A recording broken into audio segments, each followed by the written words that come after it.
Sahabat, hari ini saya mengurut lagi Alhamdulillah atas keizinan orang yang diurut untuk kita sharing ilmu.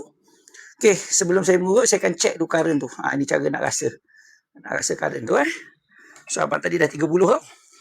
Okey, itulah saya kata mesin tu bergantung. Tapi ada mesin, bila kita buat kuat, dia kuat dia pergi.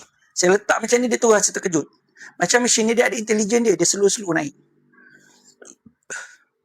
Okey, rasa sampai dah dia tak?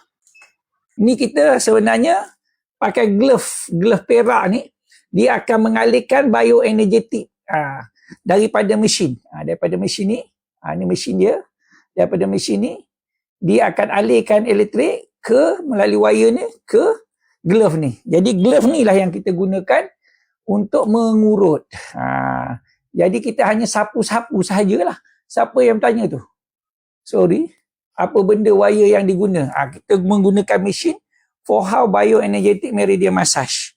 So contohnya saya dah letak satu di lutut saya ni dan satu lagi saya tinggal lalu je di sepanjang betis saya. Peha saya, betis lah. So kalau kita akan rasa macam sini ada sikit bengkak ni untuk urat-urat penting ni kawasan usus ni sebenarnya ni. Yang melibatkan ni you akan terasa. Jadi tolak je lah. So kalau itu you akan rasa current tu pergi.